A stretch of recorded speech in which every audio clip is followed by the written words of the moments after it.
체중 감량은 충분히 혈압을 좀 떨어뜨릴 수 있는 효과를 보입니다. 근데 혈압이 170, 180 이렇게 높게 나오시는 분들이 있어요. 그런 환자 혈압약 안 먹고 나 체중만 빼가지고 혈압 조절해 볼게요 이렇게 얘기하시는 분들, 그럼 체중을 얼마 빼야 돼요? 170이면은 한 30kg 빼야 되는데 그게 가능하지 않죠. 그런 경우에는 원장님, 오늘 주제는 혈압인데요. 생각보다 많이 애매하신 분들이 있어요. 130, 85 같은 애매한 혈압 있잖아요. 이걸 뭐 약을 먹어야 되는 건지, 또 아니면 생활 습관으로 충분히 조절이 가능한지 궁금합니다. 피디님이 말씀하신 환자는 국내 고혈압 기준에 따르면 고혈압은 아닙니다. 국내 고혈압 기준은 수축기 혈압이 140, 이항기 혈압이 90 이상 둘 중에 하나라도 만족하면 고혈압으로 진단이 되기 때문에 아직은 고혈압이 아닌 걸로 좀 판단이 되고요.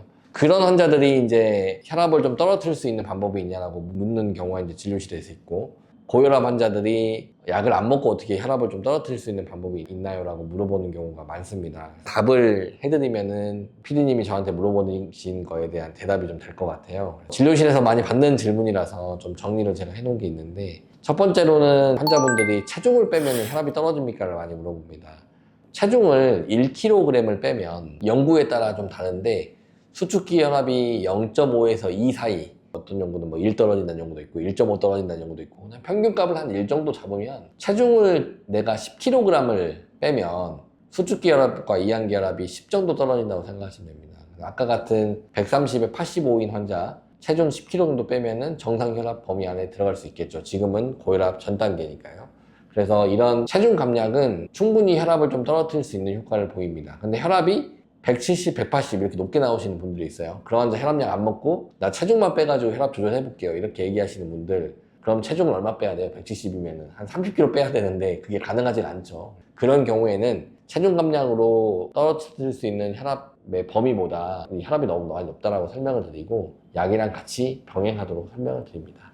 두 번째로는 저염식을 했을 때 혈압이 얼마나 떨어집니까? 짜지 않게 먹어볼게요. 안 짜게 먹으면 혈압이 얼마나 떨어지나요? 그러면 하루에 소금 섭취량을 10g 정도 우리 보통 평균 정도 먹는데, 그걸로 이제 한 5g 정도로 줄이면 혈압이 한 5 정도 떨어지고요. 그 다음에 저염식과 지중해 식단, DASH, 대쉬 식단이라는 게 있는데, 이게 채소라든지 과일, 저지방 유제품 중심으로 먹는 지중해식 식단입니다. 이것도 마찬가지로 한 5에서 10 정도 떨어진다고 되어 있습니다. 그래서 저염식을 하고 대시 식단을 하면 그것도 한 10 정도 떨어지는 효과를 가지고 있으니까 충분히 시도를 해볼 만한 부분인데, 그거를 잘 찾아보고 그에 맞게 식사를 좀 하시는 게 좋겠습니다.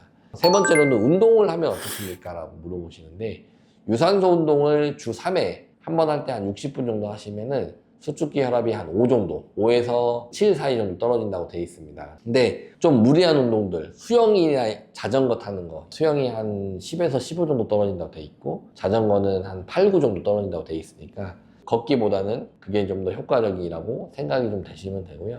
운동 후에 짜게 또 먹거나 이런 거 하지 마시고 운동만 좀 적절하게 하시면 5에서 10 정도 사이는 떨어뜨릴 수 있다 라는 것을 말씀을 드리고, 근력 운동은 순간적으로 혈압을 너무 올릴 수 있기 때문에 혈압이 좀 높은 사람들, 혈압이 160, 170 있는 사람들은 근력 운동을 해버리면 이게 혈압이 더 올라갈 수가 있으니까 그것보다는 좀 약을 써서 혈압 좀 낮춰놓은 다음에 유산소 운동을 해서 좀 낮춰놓고 그때 근력 운동을 하셔라 라고 설명을 드리고 있습니다. 운동과 식습관, 그 다음에 체중 감량에 대한 효과들을 설명을 드렸고, 정리하자면 1번, 체중 감량은 체중 1kg당 한 1 정도 떨어진다. 체중이 10kg 떨어지면 혈압이 10 정도 떨어진다고 생각하시면 되고, 2번, 식단 조절, 저염식을 하면 5 정도, 그리고 대시 식단, 그것도 5에서 10 정도 떨어진다. 그래서 저염식과 대시 식단을 잘하면은 10에서 한 15 정도까지는 떨어뜨릴 수 있는 효과가 있다고 보시면 되고요. 운동은 유산소 운동을 하면 추가적으로 혈압이 5에서 7 정도 떨어질 수 있다. 근데 수영 같은 더 무리한 운동을 하면 한 10에서 15 정도까지도 떨어질 수 있다는 것을 충분히 알고 계시면 좋을 것 같습니다. 아까 말씀하셨던 고혈압 전 단계 환자 같은 경우에는 약 안 먹어도 충분히 이런 거 하면 혈압이 정상 범위까지 들어갈 수 있고, 혈압약을 쓰시는 분들인데 처음 혈압이 170, 180 뭐 이렇게 나오는 2기 고혈압 환자들은 약 끊기가 사실 어렵습니다. 그렇지만은 수축기 혈압이 140에서 160 사이인 1기 고혈압 환자들은 운동이랑 생활습관 조절 잘하면 간혹 혈압약을 좀 끊을 수 있는 범위까지 내려오기도 하죠. 제가 환자분께 언제나 얘기하는 거는 고혈압약은 시작한다고 해서 못 끊는 게 아니라, 약의 잘못이 아니라 이런 생활습관 조정을 잘 해주시면 끊을 수 있는데, 생활습관 조정이 좀 어렵기 때문에 약을 못 끊는 거라고 생각하시면 됩니다 라고 말씀을 드립니다. 그래서 오늘 이 영상을 보시고 혈압약을 좀 끊고 싶어 하시는 분들, 아니면 혈압이 경계에 좀 걸려 있어서 혈압약을 안 먹고 싶으신 분들은 좀 참고해가지고 하시면 도움이 될 것 같아서 이 영상을 제작했으니까요. 궁금한 거나 이런 것도 있으면 문의 주시면 그에 맞춰서 또 콘텐츠를 만들어 보도록 하겠습니다. 오늘 여기까지 하겠습니다. 감사합니다.